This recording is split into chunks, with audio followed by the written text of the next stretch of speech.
అమ్మా బైరెడ్డి ఇప్పుడు శ్రీరెడ్డిని ఎవరు గుర్తించట్లేదు అంటున్నారు, మంచి పాయింట్. అర్థమైంది, ఆవిడ తపన ఆవిడ తాపత్రం నాకు తెలిసింది. ఇప్పుడు బైరెడ్డి కూడా వయసులో ఉన్నాడు, పొరకలు వేస్తున్నటువంటి వయసు, ఉత్సాహమైనటువంటి ఉత్సుకతతో కూడినటువంటి వయసు. కాబట్టి నువ్వు ఎలాగో వన్ సైడ్ లవ్ కాబట్టి ఒకసారి ప్రపోజ్ చేయి, వెళ్ళు బైరెడ్డి సిద్ధార్థ రెడ్డి దగ్గరికి వెళ్ళు. అతను కూడా పట్టేసుకుంటారు, అతనికి ఏముంది ఇప్పుడు. ఇద్దరు కలిసి ఒకరినొకరు అర్థం చేసుకోవడమే నిజమైనటువంటి పరమార్థం. ఇప్పుడు వైఎస్ఆర్సీపీ వెళ్ళి బైరెడ్డిని పిలిపించుకొని ఇద్దరు మాట్లాడుకొని ఏమ్మా ఏంది పరిస్థితి ఏంది అనుకుంటే వాళ్ళ ఇష్టాలు వాళ్ళని. అందరికీ వచ్చారు, అందరికీ సంతోషం. ఓం నమో వెంకటేశాయ, జై శ్రీరామ్.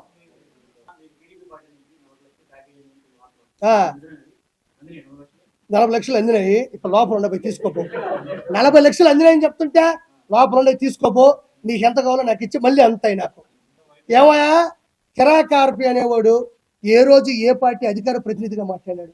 కిరాకార్పి ఏ రోజు చంద్రబాబు నాయుడు గారి పక్కన మాట్లాడాడు? ఏ రోజు వాళ్ళు కిరాకార్పి మా పార్టీలో నేను చెప్పాడా?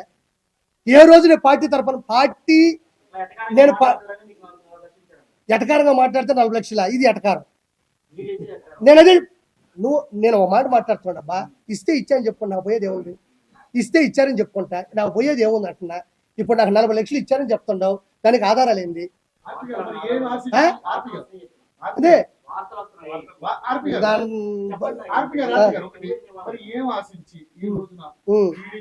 జనసేన బీజేపీ కూటమిని ఇంత బలంగా మీ వాడితో మీ వాగ్దాడితో ముందుకు తీసుకెళ్తున్నారు, ఏం ఆశించారు? అయ్యా నేను ఒకటి చెప్తున్నా, ఏదో కూర్చునేనాడు భలే ఉందన్నా మీతో ఉంటే అన్న ఒక మాట చెప్తున్నాను.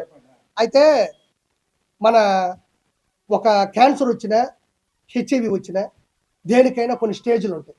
First stage, second stage, third stage, fourth stage. అభివృద్ధి అనేది ఒక స్టేజ్ చేసుకుంటే, యూత్ని చెడగొట్టడం ఒక స్టేజ్ చేసుకుంటే, ఫోర్త్ స్టేజ్ అని ఈ ఆంధ్రప్రదేశ్ రాష్ట్రానికి నాకు ఎప్పుడు తెలిసిందంటే, నేను తిరుమలకి వెళ్ళినప్పుడు ఒకరోజు భోజనం చేశానన్న.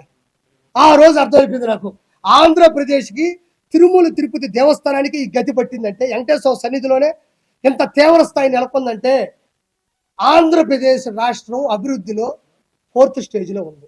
అంటే అభివృద్ధి హీనంలో, అంటే మన జబ్బులకి ఒక స్టేజ్ ఉంటుంది కదన్నా, క్యాన్సర్కి ఉంటుందన్న, అల్సర్కి ఉంటుందన్న, అట్లా ఎప్పుడైతే తిరుమల తిరుపతి దేవస్థానంలో ప్రపంచ నలుముక్కలో వచ్చేటువంటి ముక్కులు చెల్లించుకునేటువంటి అక్కడ అన్నం ఉడకలేదు, ప్రసాదం బాలేదు, వాటర్ బాటిల్ ఇలా చేస్తున్నారు, బూతులు తిడుతున్నారు, మాంసం తింటున్నారు. ఒక డ్రైవర్ నాతో చెప్పాడు, డ్రైవర్లు సిగరెట్ తాగుతున్నారు, పాన్ పరాకులు అమ్ముతున్నారు అని నాకు ఎప్పుడు అనిపించిందో, ఆంధ్రప్రదేశ్ రాష్ట్రం 4వ స్టేజ్కి వచ్చేసింది. క్యాన్సర్లో కావచ్చు, ఏ జబ్బు అయినా. ఆంధ్రప్రదేశ్ పట్టిన వైఎస్ జగన్మోహన్ రెడ్డి అనే జబ్బు 4th స్టేజ్కి వచ్చేసింది తెలిసింది. ఇమీడియట్లీ దిగా నేను మాట్లాడినా, ఎవ్వడికి ఏ దమ్మున్నా కిరాకార్పొరేట్ డబ్బులు తీసుకున్నాడని బాధ్యత నిరూపిస్తే ఇన్ని కెమెరాల ముందు ఎవడి కాలు పెట్టుకోవడానికి నేను సిద్ధం.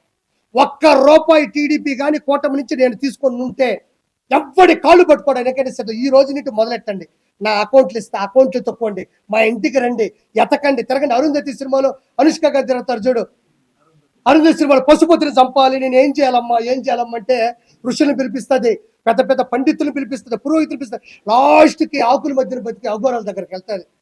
అదంతా చూసి అరుంధతి వాడు చచ్చిపోవాలంటే నువ్వే ఆయుధంగా మారాలి అంటే ఏం చేయాలంటే కొబ్బరికాయలు నీ తలకాయ మీద కొట్టాలి అంటే నేను కూడా భరించలేనంత బాధను నాకు మిగిల్చందంటది. అంత బాధను నాకు మిగిలిచ్చి నేను ఎక్కడ రూపాయి తీసుకున్నానని చెప్పాను. మీకు దమ్ము ఉంటే సవాల్ చెప్తున్నా. కిరాకార్పి ఈ విషయంలో కాదండి, కిరాకార్పి ఎలక్షన్స్ ముందు నుంచి కూడా మాట్లాడుతున్నాడు అన్న. నాకెంత ఇప్పుడు నా భార్యను పట్టుకొని వైఎస్ఆర్సీపీ సజ్జల భార్గవ రెడ్డి, వర్రా రవీందర్ రెడ్డి నాకు ఉంటారు ఇద్దరు, వాళ్ళు నా భార్యను పట్టుకొని అల్లు అర్జున్ గారు మీరు చూడండి తప్పేమలేదు, ఏం భయపడను, ఎలా అక్రమ సంబంధాలు పెట్టారో, ఎంత అవినీతిగా మాట్లాడినారో, ఎంత దౌర్భాగ్యంగా పోస్టులు పెట్టారో నేను చెప్పక్కర్లే. ఒక బాబాయినే, సొంత బాబాయినే గొడ్డలతో రగించే జగన్మోహన్ రెడ్డి ఒక మాస్క్ అడిగితే సుధాకర్ గారిని చంపించేశాడు, అక్కకి అవమానం జరిగితే చంపించేశాడు. ఇంతమందిని చంపినాడని తెలిసి కూడా, చిన్న చిన్న విషయాలకి చంపినాడని తెలిసి కూడా నేను జగన్మోహన్ రెడ్డి నువ్వు చేసే తప్పుని ప్రశ్నించి నేను అతని మీద గట్టిగా అరిస్తే నన్ను చంపీడా? నా వెనక ఎవరుండరు? మా నాయనే ఉన్న పెద్ద పార్టీ లీడరా? నాకేమో జగన్మోహన్ రెడ్డి లాగా రుషికొండలు ఉన్నాయా? వెంకటేశ్వర ఉన్నాడుగా, వెంకటేశ్వర ఎప్పుడు ఉంటాడు. నా బొచ్చు కూడా ఎవడో బెక్కలేడు. నాకు వెంకటేశ్వర ఉన్నంత వరకు, నా నిష్పక్షపాతంగా నేను మాట్లాడినంత వరకు, నేను నిజాయితీగా ఉన్నంత వరకు నేను అదే చెప్పాను నీకు. నువ్వు ఏదైనా ఆరోపణలు కాదు నిరూపణలు కావాలి అంట. నేను మాట్లాడతాను. ఇప్పుడు తాగొచ్చావు, తాగలేదా? అదే నువ్వు చెక్ చేసుకోండి. నేను కూడా అదే, నువ్వు కూడా చెక్ చేయి. కార్పీడ్ ఇంకోటి, నేను ఒక్క చిన్న పొరపాటైనా నేను చేస్తుంటే వైఎస్ఆర్సీపీ నన్ను ఎట్ట ఎతకతారు తెలుసా? వీడి గురించి ఏం పెడతావు, ఏం చేస్తావు, ఏం దొరకలేదంటే నేను తప్పించుకోలేదు, నేను తప్పు చేయలేదు, అంతే తేడా. అన్నా నేను ఒక మాట, నేనేమో తప్పించుకునే అనలే. నాకు ఆ రోజు తప్పు అనిపించింది, నేను ఖండించా. 100% తప్పు అన్నా. నేను ఆ మాట మీద నేను బతికంత కాలం నిలబడతాను. ఒక విషయం చెప్తాయండి, దాడి జరిగితే నా ముఖం మీద ఒక దెబ్బ అన్నా కొడతారు. దెబ్బలు ఏమైనా ఉన్నాయో చూసుకుంటాను.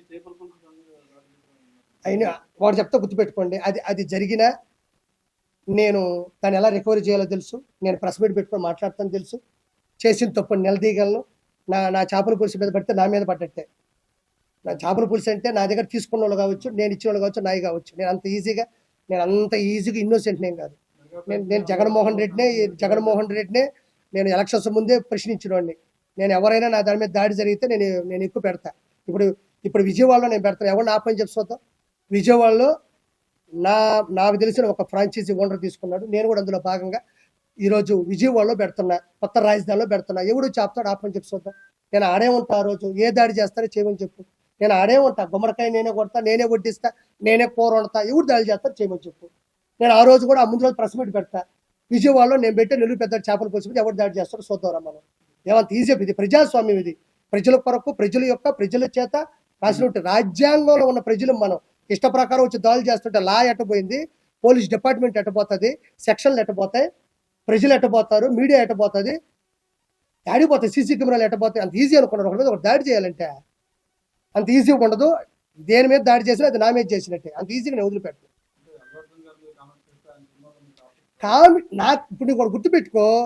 ఇప్పుడు ఒక మెస పోయినావు, అన్నం తిన్నావు, ఏమమ్మ పచ్చడి లేదు అన్నాడు. ఆడంటే ఇంకా నా మెస రావద్దు అన్నాడు. మెస రావద్దు, నువ్వు మెస పోతా. 150 రూపాయలు డబ్బులు తీసుకున్నావు, మెసలో భోజనం పెట్టావు, సాంబార్ బాగాలేదు, పచ్చడి బాగాలేదు, ఒక హితువు చెప్పావు. అంత మాత్రం నువ్వు నా మెసకు రావద్దు అన్నాడు. నీ మెసకు రాను, ఇంకో మెస పెడతా, లేదా మా ఇంట్లో తింటా, లేదా నేను వండుకుంటా, లేదా పెరుగు పెట్టా, లేదా సిగ్గు టమాటో పెట్టుకుంటా. అంత మాత్రం అల్లు అర్జున్ గారి సినిమాలో మాత్రమే చెయ్యాలని రాసి పెట్టుందా? మీరు అడిగారు. నేను ఆయన నిందించట్లే. క్వశ్చన్ జరిగి నేను తప్పించుకోకూడదు. నేను తప్పించుకోవాల్సిన అవసరం లేదు కాబట్టి అది వదిలేసి ఇప్పుడు అది వద్దు. నేను అలా సినిమా ఇండస్ట్రీ చిత్తూరు నాగయ్య గారి టైంలో నుంచి చిరంజీవి గారి టైం వరకు వచ్చింది. కెమెరామ్యాన్లు విఎస్ఆర్ సోంగ్ గారి దగ్గర నుంచి, చోటా గారి దగ్గర నుంచి ఈ రోజు వరకు వచ్చింది. కమిడియన్లు, 24 crafts, film chamber, producer council, junior artist సంఘం, ఏమన్నా కెమెరా సంఘం, కెమెరా ఆర్టిస్టులు, కెమెరామెన్, ఇవన్నీ పెద్ద పెద్ద క్రాఫ్ట్స్. అవి ఎవ్వరు ఏ దాన్ని అణిచివేయలేరు. నాకు ఆ రోజు జరిగి తప్పు అనిపించిందా నేను చెప్పా, ఈ రోజు నిలబడ్డాను అంతే. నేను ఆ విషయం నేను వెనక తగ్గను. ఇప్పుడు మీరు అడగకపోతే నేను చెప్పేవాడు కాదు. ఎప్పటికైనా కట్టుబడి ఉంటా. నీకు దమ్ము ఉంటే నేను బతుకున్నంత కాలం నువ్వు నన్ను రోజు ప్రశ్నిస్తూ ఉండు. నేను కట్టుబడి ఉంటా. పోతామండి. ఏ రోజు పోవు? షుగర్ వస్తే పోవట్లేదా? థైరాయిడ్ వస్తే పోవట్లేదా? అంతు పట్టిన జబ్బు వస్తే పోవట్లేదా? ఎదిరించి పోదాం, ప్రశ్నించి పోదాం, ఎదుటి క్వశ్చన్ చేసి పోదాం. ఏముంది దాంట్లో? నాకేం ఇబ్బంది, తీసుకోకపోతేనే ఇబ్బంది. నాకు ఏ రోజు ఇబ్బంది అనిపించదమ్మా. ఏమంటే ఈ రోజు జబర్దస్త్లో కానీ, ఈ రోజు ఉన్న 175 మంది శాసనసభ్యులు కానీ, 25 మంది క్యాబినెట్ 25 మంది ఎంపీలు కానీ, క్యాబినెట్ మినిస్టర్లు కానీ, వాళ్ళు కూడా నాలాగే ఒక అమ్మ అబ్బకి పుట్టొచ్చిన వాళ్ళే. వాళ్ళు కూడా వాళ్ళ సంఘర్షణ స్థితి, వాళ్ళు ఉద్యమం కావచ్చు, వాళ్ళ డిగ్రీ కాలేజీల్లో వాళ్ళు లీడర్లు అయి ఉండొచ్చు, తర్వాత ఏదో ఒక ఉద్యమం మీద వాళ్ళు తిరుగుబాటు చేసి ఉండొచ్చు, ఆ తర్వాత కాలంలో రాజకీయాల్లోకి వచ్చి ఉండొచ్చు, నిలబడి ఉండొచ్చు. అది ఎవరికి వ్యతిరేకం కాదు, ఎవరికి వ్యత్యాసం లేదు. నాకు అనిపించింది, నా బాడీలో అది ఉంది. నేను ప్రశ్నిద్దాం అనుకున్నా, ప్రశ్నించానంతే. ఒకసారి ముందుకెళ్ళిన తర్వాత క్షమాపణ చెప్పే పరిస్థితి ఏ రోజు నేను తెచ్చుకోను. క్షమాపణ చెప్పే విధంగా నేను తప్పు చేయను. నా జీవితంలో నేను ఎవరికి క్షమాపణ చెప్పను. ఫైనల్ గా, అంతే కాదు.